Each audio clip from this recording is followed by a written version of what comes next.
point in your podcasting career, your growth hits a bit of a plateau. You can promote your podcast episodes more, maybe tweet more clips, or finally give it a go at LinkedIn. Even get on the podcast guest marathon tour and appear on as many shows as possible within a given month. Both work, but both are temporary. Remember, the most valuable part of a podcast is its audience.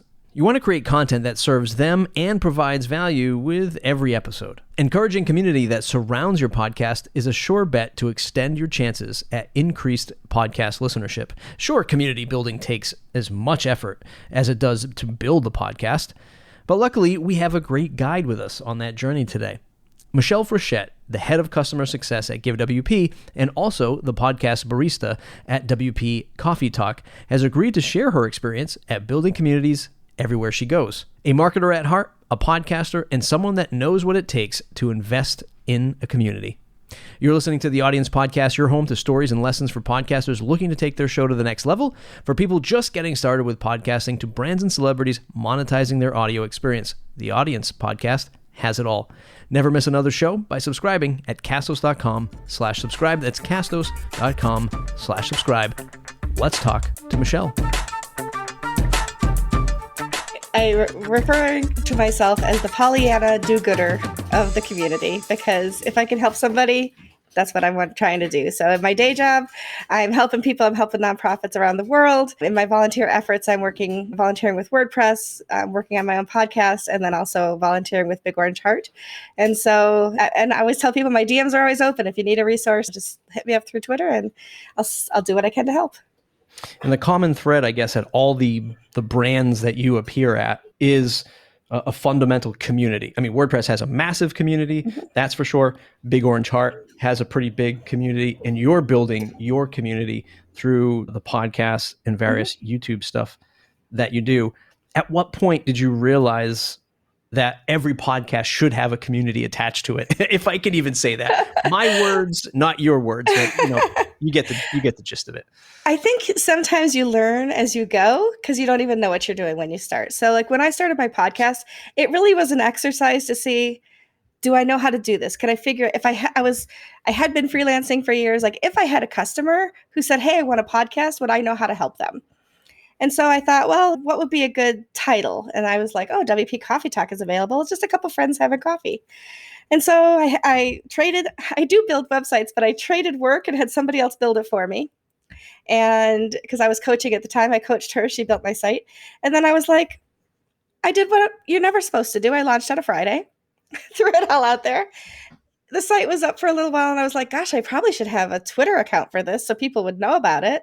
I threw a Twitter account together like at 10 o'clock on a Friday night and just kind of put it out there, retweeted it from my own account, which had less than 1,700 followers at the time. And by Monday, I had 4 people signed up to be guests on the podcast. And I was like, gosh, this might actually happen. But I'll probably have like 10 or 12 people and it'll die a sad little death. Well, I've recorded over 140 episodes. 108 just went out today, and it didn't die. No, it certainly didn't. It certainly didn't. It's also a testament, and maybe we can talk about this too. I mean, hopefully the premise of today's show is how podcasters out there can leverage a community or do some community building around their brand.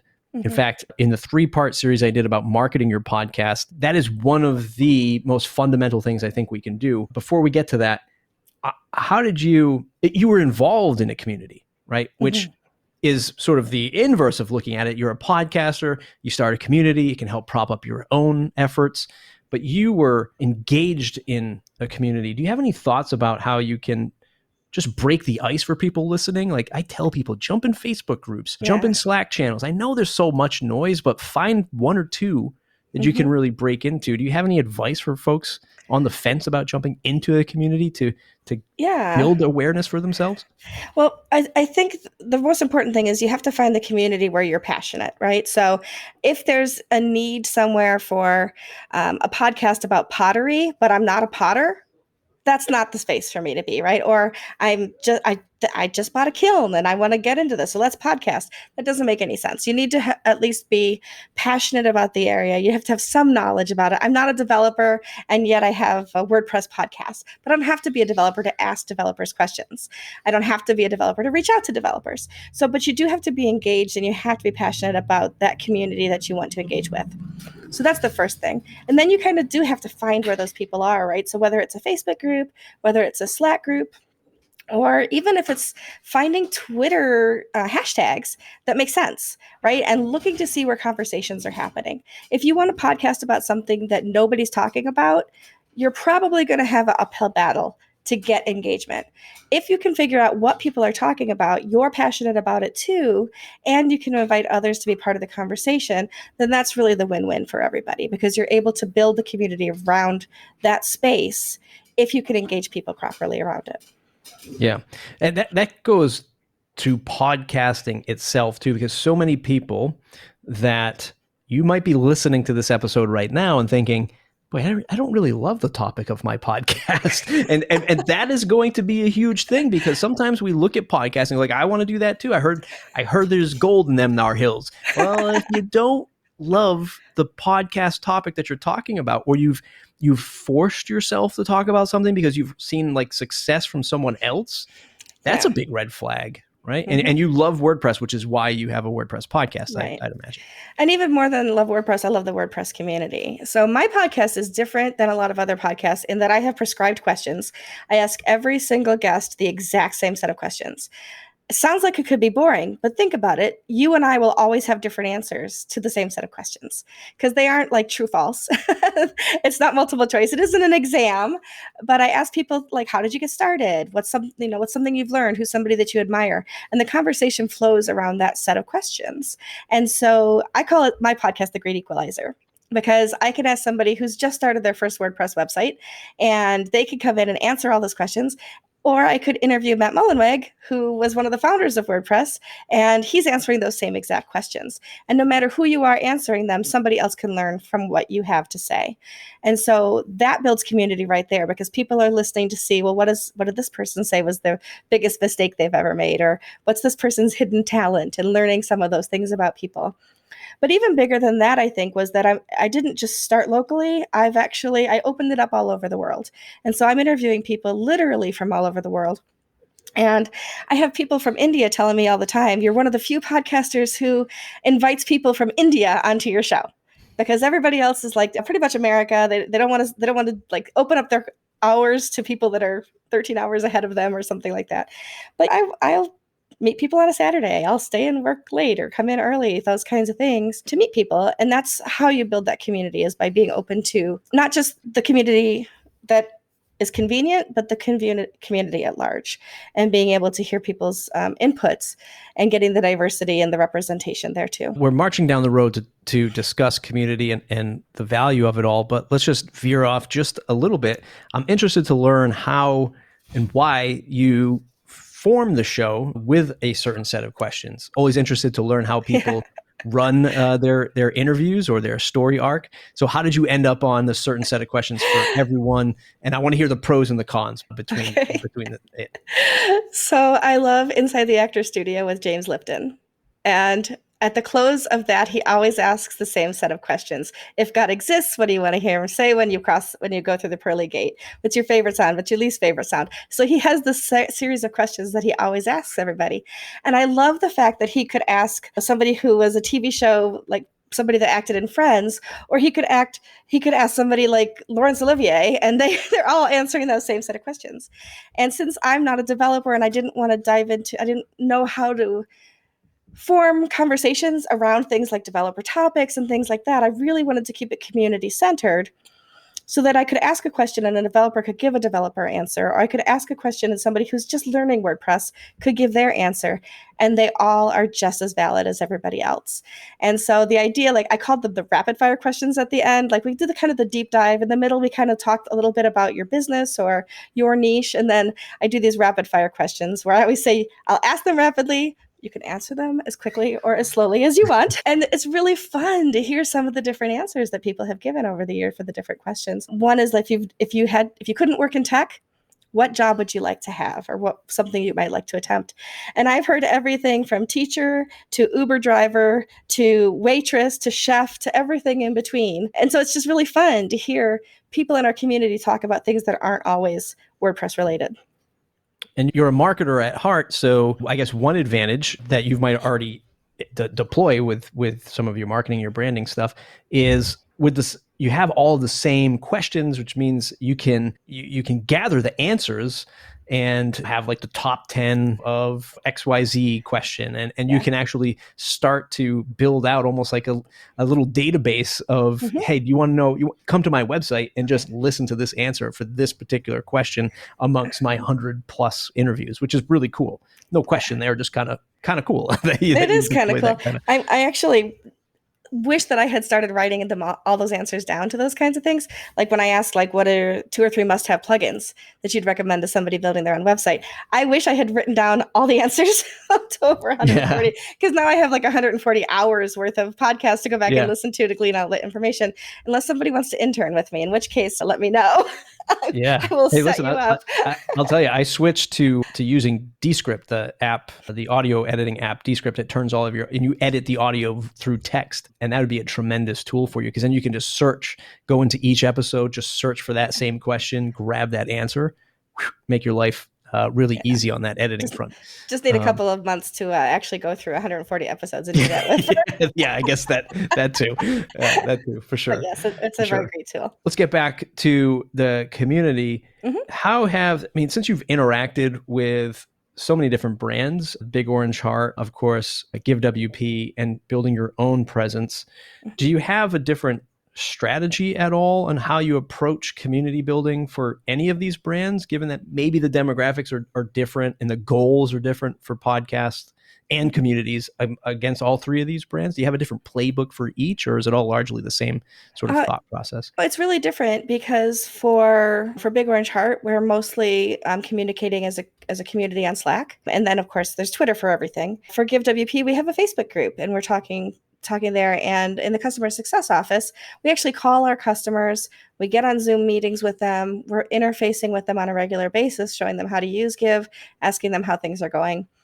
And then for the podcast, it's kind of like mostly on Twitter, but then also people Slack me or text me, or any number of ways that people are getting in touch with me to talk about the podcast. So it really depends on the topic and where those people reside and how I reach out to them. But social media is huge. Social media is a huge way to engage community, no matter where your community is, to be able to put information out there, gather information, run polls, ask questions, and engage people.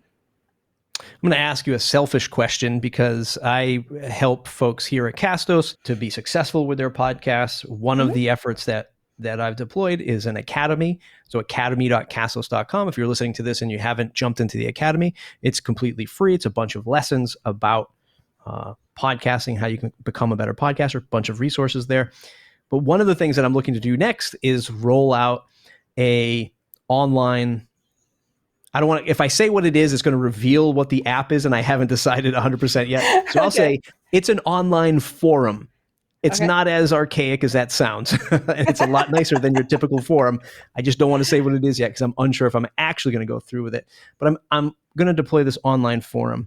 Is it wrong of me to think of community as this tool that just solves communication, and now my work is done? Like, is my work done solving the community variable by just deploying a piece of software? I'm glad you asked that question. I used to run some social experiments, and I don't mean it to sound as like clandestine as it is, but I used to use Facebook and post questions, and I would start it right here and now, ... and then I would pose a question. And I was community sourcing information, but it was not information I was using for anything other than to learn how people interact on social media. So I would ask the question, right here and now, tell us your favorite jelly bean. And 200 people told me their favorite jelly bean. Like, they could say strawberry or buttered popcorn or whatever kind of Jelly Belly or jelly beans that they like. Another question I asked is, tell us your favorite pie. And almost 200 people responded with their favorite pie. Then one day I said, tell me your favorite clean joke. And only 5 people responded. And so I started to learn how people interact on social media with crowdsourcing information. If you can, number one, people love to give their opinion. Everybody, I love to give my opinion. Ask me, I'll tell you. But they want to be able to do it quickly and not sound dumb. So if I can ask you your favorite jelly bean, that's usually a 1 or 2 word answer. Now, if you want to tell me a story about why black jelly beans are terrible or you love them, great, you can do that too. But the majority of the people would respond with a 1 or 2 word answer. I've been doing the same thing now on Twitter using Twitter polls, and the same thing happens. People either just click the answer or they want to engage and tell me why their answer is the right answer. So when you use community in that way, and I don't mean use it in a negative sense, of course, but when you engage with community that way, you actually can get hive mind type answers, and you can start to crowdsource not just information, but solutions. And so when you rely on a crowd, number one, for information, but number two, you've empowered them to give their opinion, to lend their expertise. Most people want to do that in a way that builds themselves, but also builds the community too. They want to provide something that's useful.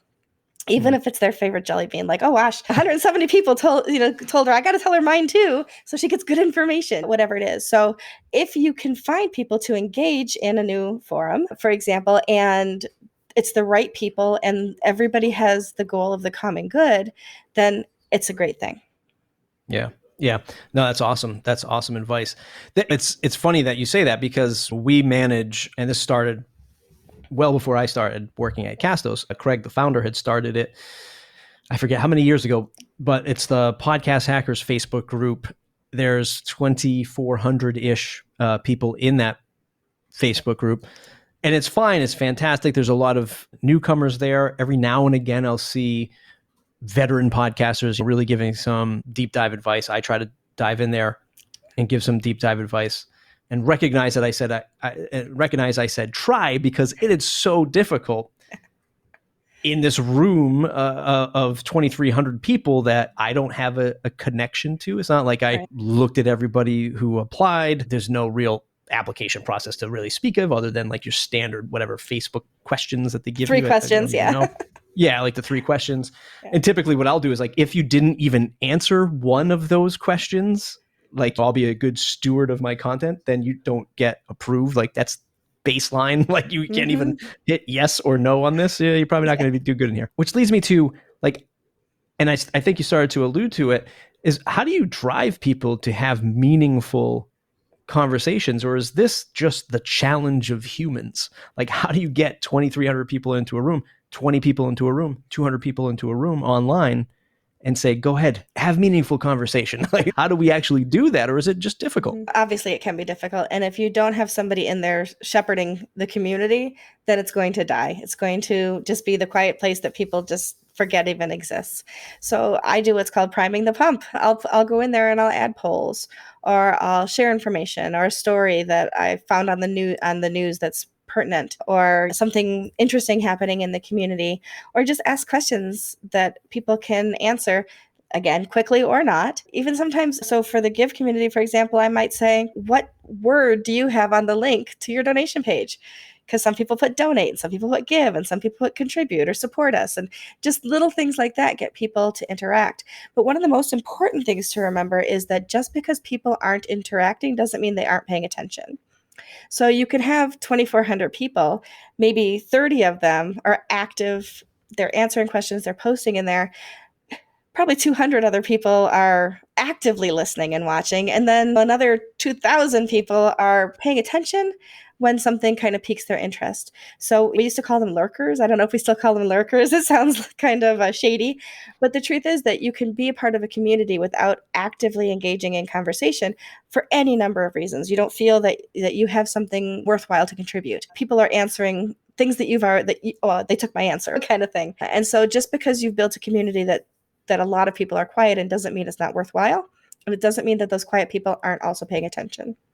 Yeah. You've pulled me off the path to community once again, because this is also something very common in starting up a podcast, right? Mm-hmm. Like, you launch a podcast to, well, maybe just your mom is listening, right?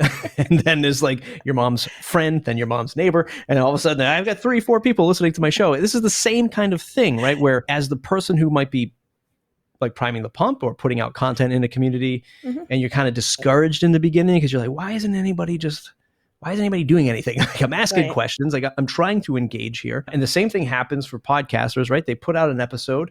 They say, why aren't the downloads going up? Why aren't more people sharing? Mhm. That doesn't mean that they're not paying paying attention. It's not that they don't care. They're still looking for something there. They're there. Mhm. They see it, and they need that one, I don't know, lack of a better word, trigger to get them to share it, to listen, Right. and to do that kind of thing. Is that a fair statement? Have you seen that too Yeah. in your podcasting endeavors? Absolutely. And I will say that part of growing community is good marketing skills, because without that marketing that you mentioned before, people won't know about it. You can't build community if they don't know about it. I'm constantly telling people it's not a field of dreams. If you build it, they are not showing up unless you tell them to come show up about it, right? So you have to be singing your own praises. You have to be singing the praises of your guests. If you're a guest, like mine is 100% guest. There are other podcasts where it's the podcaster talking, sharing information, and that is the podcast. So you're not bringing other people in. In that case, is a little bit of a different challenge. You're starting to market based on the content that you're providing, not necessarily the people that you're providing information to.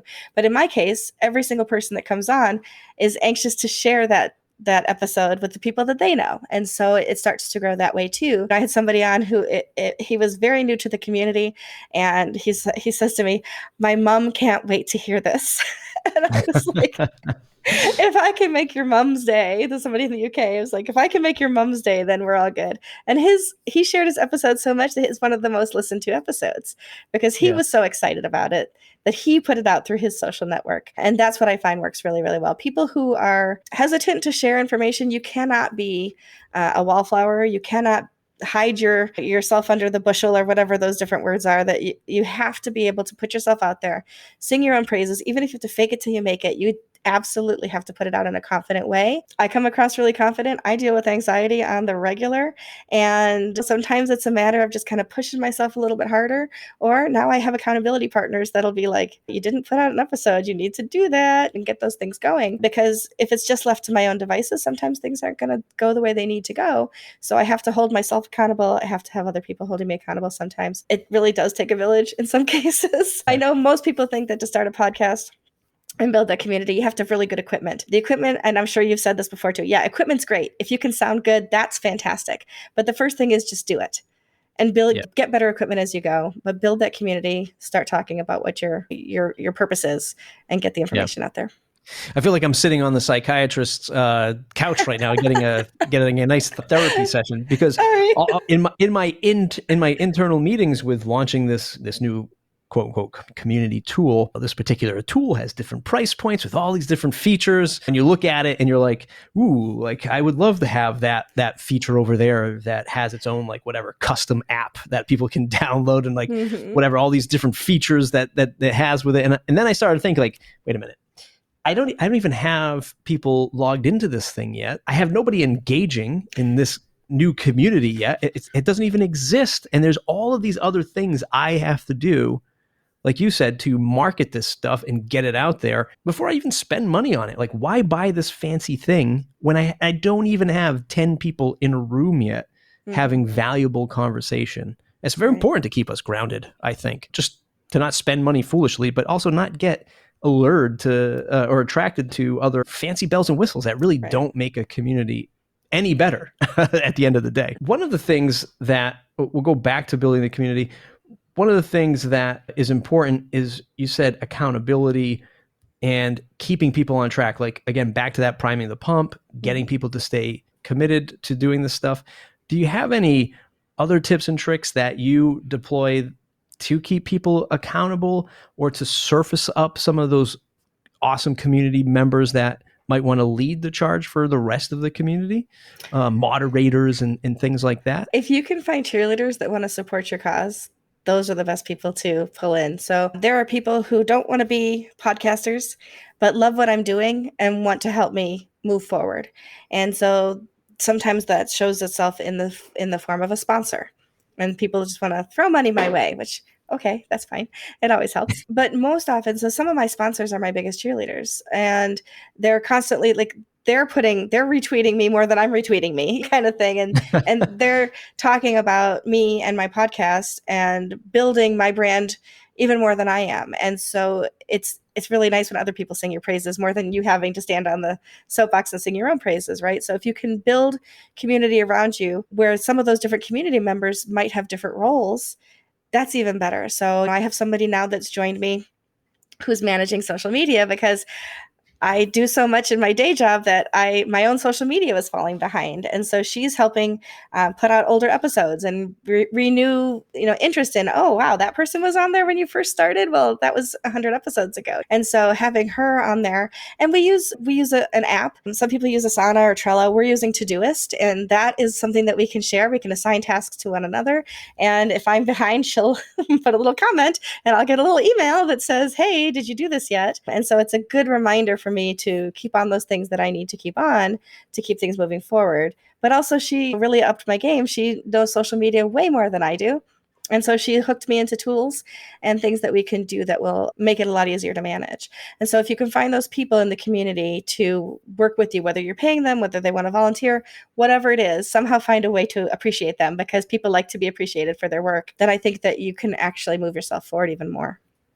Yeah, and I think that's a strong lesson right there too, is I think a lot about becoming a good steward of a community is that it's not just about your ideas, your product, your cause, whatever it is, like whatever world of a community that you're building, that you're really there to prop up everyone else to a degree and just like keep that whatever train moving is the first word that comes to my head, like keep that in motion. I mean, it shouldn't be something that you fall short of, because that's, I mean, obviously the people in the community are the lifeblood of the community. So if you're not trying to keep that in motion, it's going to be a difficult challenge, or at least think about too, like I have a podcast that I interview other people and people know me because of my podcast, but every single one of those episodes isn't about me.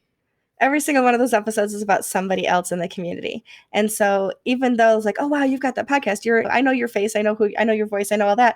Listen to all those episodes. You're going to learn a little bit about me because I'm actually having conversations with people, but it's mostly about the other people. It's 95% about the other people in the room. And so it's not about me. And that's what makes it such a beautiful thing. I don't have to talk about me. I don't actually have to have any answers. I just have to ask the questions. Yeah. Hey, soon you don't even need to show up. You can just automate everything and then just pump it out, and you can just focus on building another podcast, right, in another community. If I wasn't putting it out on video too, that might be true. Last sort of final question here, and we've talked about so much of this. We've hit so many points so far. I find that the success of a podcast isn't just the act of hitting publish and getting that podcast up there. It's everything else that you do around it. Do you remember that moment in time when you learned that lesson, either the hard way or the nice way, where it's like, oh, wow, yeah, marketing, yes, a blog, yes, a newsletter, yes, community, yes, like, oh, there's all this other stuff I have to do to make it to 100 plus episodes. Do you remember that point in time? So I have the benefit of having an MBA in marketing. So I do bring that to the table. So a lot of that I already knew coming in, which is good. But the community that I've built up is literally just people on Twitter and people in person that I run into. I'm not using any of those other formats right now. I don't have a newsletter and I'm not blogging. So all of those things that I have in the future, what I would love to do. But I think what's really interesting for me is that people just want to tell their story. And so giving people the opportunity in a safe space, they hear me talk to people. They know I'm not a yellow journalist. I'm not trying to ask the gotcha questions. I'm giving people an opportunity to introduce themselves to the greater community. And I think for me, that's where the real magic comes in, is being able to do that. But definitely sharing and doing the marketing through social media, Twitter, those kinds of things has been absolutely paramount. And not just expecting that the at WP Coffee Talk on Twitter is where it's going to be at, because I have a lot less followers there than I do in my personal brand. So it's constantly retweeting, reaching out to other people and saying, hey, could you give this a retweet for me? I'm not opposed to asking people every once in a while to help boost some things, and other people reach out to me for the same reason. And I'm always happy to help other people as well, if it's something that I believe in, of course. But yeah, so you absolutely have to have marketing in mind. You have to have a way to get the product out there. It isn't enough to fill the pool. Nobody's going to come swim in it if they don't know that the gates are open. That's awesome. Michelle I just make Frechette. this up as I go. Yeah. That's another podcast for you. Just like There you make up these random quotes and get them out there. Michelle Frechette, podcast barista at WPCoffeeTalk.com. Find everything else that you do at worksbymichelle.com. Anything else you want to plug or say before we close out the show? Just thanks for all you're doing. I appreciate knowing. I wish that I had known before I started some of the things that you're teaching other people, because I literally did everything wrong from the start. And that's been a lesson in and of itself. But it is proof positive that if you're doing the right thing, even if you do it wrong, you can build it. I just think it might have been a lot easier if I had actually followed the steps of somebody like you, taken some of those classes. Thank you for validating my existence for the last 8 years of painful podcasting. Everybody else, Castos.com/audience. Listen to the Audience podcast every week, every Thursday. Join the email newsletter there, or go right to the Academy. What are you waiting for? If you're learning how to set up your podcast today, go to academy.castos.com. Okay, we'll see you in the next episode.